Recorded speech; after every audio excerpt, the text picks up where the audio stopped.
Hello everyone, नमस्ते, सत श्री अकाल, अस्सलाम वालेकुम जनाब, कैसे हो आप सब? I hope so guys you all are doing absolutely great and fine. So आज के टॉपिक को देख के किस किस को पहले डर लगा और कौन कौन एक्साइटेड है कि हमें ये टॉपिक देखना है और पूरा का पूरा देखना है। हम तो बहुत ज्यादा एक्साइटेड है। मैं बहुत ज्यादा एक्साइटेड हो गया। नेहा ने जैसे मेरे को बताया ना कि आज हम इस टॉपिक पे वीडियो बनाएंगे तो मतलब एक्साइटमेंट बढ़ गई, क्योंकि इससे रिलेटेड हम पहले एक वीडियो बना चुके हैं और हमने वो बनाई है कि फिरौन की लाश का किस्सा है ना, वही सुना है, वही बनाइए फिरौन की लाश का किस्सा, जहाँ पे बताया कि फिरौन की लाश को किसी ने नहीं लिया, धरती ने छोड़ दिया, पानी भी उसको नहीं लिया, जहाँ पे वो बताते थे कि मेरे को खुद को मुझे अल्लाह माना, वही माना। पर ये वीडियो लग गया, यहाँ लिखा है फिरौन की लाश में हुआ ऐसा करिश्मा, डॉक्टर भी मुसलमान हो गए। मतलब मेरे को ऐसा लग रहा है कि फिरौन की लाश मतलब किसी को मिली होगी तो उन्होंने एक्सपेरिमेंट किया होगा उसके बाद या कुछ ऐसा देखा हो सकता है। डॉक्टर लिखा तो शायद उन्होंने कुछ एक्सपेरिमेंट किया हो। बाकी वीडियो को देखते हैं हम, फिर करते हैं बाकी बातें। लेट्स सी गाइस, उससे पहले आपने सब्सक्राइब नहीं किया तो प्लीज करें। हां, और वीडियो को लास्ट तक देखना। ओरिजिनल वीडियो का लिंक डिस्क्रिप्शन में दिया हुआ है, तो आप जाके चेक आउट कर लो। मजा आए सुनने में, करें प्ले इसको। यस, अस्सलामुअलैकुम दोस्तों, मैं हूं अली रज़ा और आप देख रहे हैं AR नॉलेज। दोस्तों, एक ऐसा सवाल जो कभी ना कभी आपके जहन में ज़रूर आया होगा कि फ़िरौन की लाश मम्मी की पहचान किस तरह मुमकिन हुई थी। 1891 ईस्वी से पहले इस दुनिया का कोई इंसान नहीं जानता था कि खुदाई का दावा करने वाले फ़िरौनों की लाशों का क्या हुआ था, या उनके वाक़यात कहाँ हैं या कहीं हैं भी या नहीं। इल्हामी किताबों तौरात, बाइबल और कुरान पाक में इस वाक़े का जिक्र तफसील से मिलता था कि हज़रत मूसा अलैहिस्सलाम और बनी इसराइल कौम का पीछा करता हुआ फ़िरौन पानी में गर्क होकर अपनी फ़ौज के साथ मर गया था, जबकि हज़रत मूसा अलैहिस्सलाम और उनकी कौम को पानी ने अल्लाह के हुक्म से गुजरने का रास्ता दे दिया था। इसके बाद इसका क्या हुआ था, इस बारे में बाइबल और तौरात खामोश हैं, लेकिन कुरान पाक में इसके अंजाम के बारे में एक ऐसी अजीब बात कही गई थी जिसको किसी की समझ नहीं थी। बस हम तेरे बदन को समंदर से निकाल कर महफूज कर लेंगे ताकि तू बाद में आने वालों के लिए इबरत बन जाए। सूरह यूनुस आयत नंबर 92। ये वाक़या दोस्तों आज से 3500 साल कब्ल पेश आया था। फिरौन के डूब के मरने के बाद समंदर ने उसकी लाश को अल्लाह के हुक्म से बाहर फेंक दिया, जबकि बाकी लश्कर का कोई नामो निशान ना मिला। मिस्रियों में से किसी एक शख्स ने साहिल पर पड़ी उसकी लाश को पहचान कर अहले दरबार को बताया। फिरौन की लाश को महल पहुंचा दिया गया। दरबारियों ने मसाला लगाकर उसे पूरी शान और एहतराम से ताबूत में रख कर महफूज कर दिया। हनूत करने के अमल के दौरान उनसे एक गलती हो गई थी कि फिरौन क्योंकि समंदर में डूब कर मरा था और मरने के बाद कुछ अरसा तक पानी में रहने की वजह से उसके जिस्म पर समंदरी नमकियात की एक तह जमी रह गई थी। मिस्रियों ने उसकी लाश पर नमकियात की वो तह उसी तरह रहने दी और उसे उसी तरह हनूत करके महफूज कर दिया। वक्त गुजरता रहा, ज़मीन व आसमान ने बहुत से इनकलाब देखे जिनकी गर्द के नीचे सब कुछ छिप गया, हत्ता कि फ़िरौनियों की हनूत शुदा लाशें भी ज़मीन की तह में छिप गई थीं। इनके नाम सिर्फ किताबों और उनकी तामीरात और लोगों के जहनों में रह गए थे। इस वाक़े के 2000 साल बाद इस दुनिया में अल्लाह के आखिरी पैगम्बर हज़रत मोहम्मद सल्लल्लाहु अलैहि वसल्लम तशरीफ़ लाए। उन पर नाजिल होने वाली आखिरी किताब में फ़िरौनियों के किस्से बड़ी तफसील के साथ बयान किए गए थे, और इसी सिलसिले में इसी फ़िरौन का जिस्म महफूज करने की बात भी एक आयत में नाजिल हुई थी, जिसकी सच्चाई पर सब अहले ईमान का पुख्ता यकीन तो था, लेकिन वो समझने से कासिर थे कि इस खुदाई का दावा करने वाले की लाश कहाँ महफूज की गई और कैसे इसे इबरत का निशान बनाया जाएगा। 1871 ईस्वी में मिस्र के एक शहर अल-गुर्निया से ताल्लुक़ रखने वाले एक गरीब और मामूली चोर अहमद अब्दुल रसूल को फ़िरौनियों की हनूत शुदा लाशों की तरफ जाने वाले खुफिया रास्ते की रसाई मिल गई।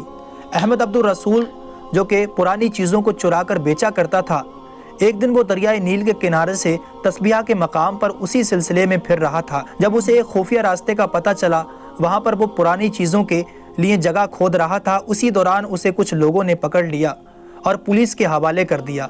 वो जिस जगह को खोद रहा था वहाँ से मिलने वाले रास्ते की जब मुसलसल खुदाई की गई, 1891 ईस्वी को दूसरी मम्मी के साथ उसी गर्क होने वाले फिरौन की लाश भी वहीं मिली। इसके ताबूत और सीने के मकाम पर इसका नाम लिखा हुआ था। इन मम्मियों को माहिरीन काहिरा ले गए। जब इन मम्मियों का तफसील से जायज़ा लिया गया तो फिरौन वाली मम्मी पर जमी हुई नमकियात की तह से तस्दीक हो गई कि ये वही फिरौन है जिसे अल्लाह ने पानी में गर्क करके बदतरीन अजाब से दो चार किया था।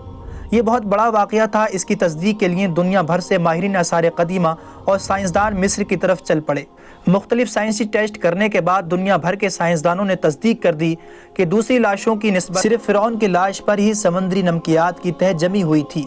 اس تصدیق کے بعد اسے فرعون کی لاش قرار دے کر عجائب گھر میں محفوظ کر دیا گیا۔ 1982 میں فرعون کی لاش جب خراب ہونے لگی تو اس وقت کی مصری حکومت نے فرانس کی حکومت کو درخواست کی کہ فرعون کی ممی کو خراب ہونے سے بچایا جائے، نیز جدید سائنسی ذرائع کے ذریعے اس کی موت کی وجہ بھی معلوم کی جائے۔ چنانچہ مصری اور فرانسیسی حکومت نے مل کر ممی کو فرانس لے جانے کا انتظام کیا۔ جب فرعون کی لاش کو فرانس پہنچایا گیا تو ایئرپورٹ پر اس دور کے فرانسیسی صدر بذات خود حکومت کے اعلیٰ عہدیداروں، تمام وزراء اور فوج کے افسران کے ساتھ استقبال کرنے کے لیے وہاں موجود تھے۔ فرعون کی لاش کا استقبال کسی عظیم زندہ بادشاہ کی طرح کیا گیا۔ فوجی دستوں نے سلامی دی۔ فرعون کی ممی کو ماہر ڈاکٹروں کی ٹیم کے حوالے کیا گیا۔ اس ٹیم کی سربراہی ڈاکٹر مورس بوکائی نے کی تھی۔ مائکرواسکوپ ٹیسٹوں کے ذریعے ممی کے تمام اجزاء کا باریکی سے جائزہ لیا گیا تو معلوم ہوا کہ اس کی لاش اور جسم میں سمندری ذرات ابھی تک موجود ہیں اور موت کی وجہ بھی پانی میں ڈوبنے کی وجہ سے ہوئی تھی۔ ایک بادشاہ کی موت پانی میں ڈوبنے کی وجہ سے ہو، یہ ڈاکٹر مورس کے لیے حیرت کی بات تھی۔ اس نے اس ممی کے بارے میں مزید جاننے کی کوشش کی تو اسے معلوم ہوا کہ اس بادشاہ کی موت کے حالات مسلمانوں کے نبی حضرت محمد صلی اللہ علیہ وسلم پر اتری کتاب قرآن پاک میں تفصیل سے درج ہیں۔ اسے علم تھا کہ جہاں یہ لاش ملی ہے وہ ایک اسلامی ملک ہے، چنانچہ وہ تجسس کے ہاتھوں مجبور ہو کر وہ مصر پہنچا۔ وہ ایک سائنسدان تھا، اس نے اس معاملے میں مصر کے ہی ایک سائنسدان سے ملاقات کی۔ اس سائنسدان نے قرآن پاک کھول کر اسے سورہ یونس کی آیت نمبر 90 اور 92 کا ترجمہ لفظ با لفظ سنا دیا۔ فرعون کا خدائی کا دعویٰ، اس کا پانی میں ڈوب کر مرنا اور پھر پانی سے نکال کر اس کی لاش کا حنوط ہو جانا اور پھر دوبارہ لاش کا ملنا اور پھر اس کی لاش کو جدید سائنسی دور میں دوبارہ محفوظ کیا جانا، سب کا اشارہ ایک ہی جانب تھا اور وہ بہت واضح تھا۔ تجھے بعد میں آنے والوں کے لیے عبرت کا نشان بنا دوں گا۔ فرعون کی لاش ایسے محفوظ کر کے دنیا کے سامنے لا رکھ دی گئی ہے کہ انٹرنیٹ کی ایک کلک پر رسائل و جرائد، ٹی وی چینلز اور عجائب گھر میں اربوں انسانوں کی آنکھوں کے سامنے ترس حالت میں موجود ہے، عبرت کے لیے، سوچنے کے لیے کہ عبادت کے لائق اور ہمیشہ رہنے والا وہی ہے جو سب کا خالق اور رازق ہے۔ ڈاکٹر مورس نے جب آیت کا ترجمہ سنا تو اسی وقت پکار اٹھا، اللہ سچا ہے، اس کا قرآن سچا ہے اور اس کا نبی حضرت محمد صلی اللہ علیہ وسلم سچے ہیں۔ کلمہ پڑھا اور اسلام میں داخل ہو گیا۔ اگر آپ کو یہ ویڈیو پسند آیا ہو تو اسے لائک اور زیادہ سے زیادہ اپنے تمام دوست، بہت کمال کا قصہ تھا نا سچی میں۔ کرشمہ ہونے کے بعد انہوں نے اس کو اس لیے قبول کیا قرآن کو، کیونکہ یہ چیز تھی لکھی گئی تھی قرآن میں۔ جب فرعون کی لاش 1982 میں خراب لگ پڑی تھی ہونے، تو اس کو فرانس لے جایا گیا، تو فرانس کے ڈاکٹر تھے، وہ سائنٹسٹ تھے نا، انہوں نے پھر مصر آ کے اس چیز کو سرچ کیا۔ پر فرعون کی مطلب ڈیتھ کیسے ہوئی تھی؟ پانی سے۔ پر پھر یہ چیز بھی آ رہی ہے کہ کتنا بڑا بادشاہ پانی کے ساتھ ہی کیوں مرے گا نا؟ مطلب لڑائی چل رہی تھی تو اس ٹائم وہ پانی میں کچھ لڑائی تھی نا، لیکن پھر پانی آ گیا نا، تو جیسے پانی آ گیا تو دونوں سینائیں ایک طرف تھی نا، وہ ڈوب گئی اور جو پانی کے سمندر کا راستہ ایک خالی کر دیا گیا جو محمد صاحب کے لیے، کی امت کے لیے گزرنے کے لیے، کیونکہ بہت بڑی بات ہے یہ۔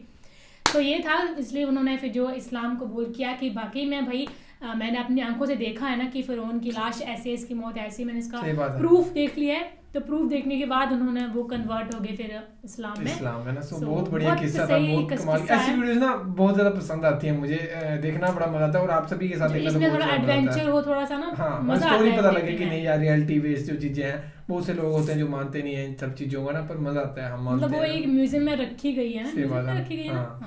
سو باقی فی الحال اس ویڈیو میں تھا guys, thank you so much for watching the video, ملتے ہیں نیکسٹ ویڈیو میں۔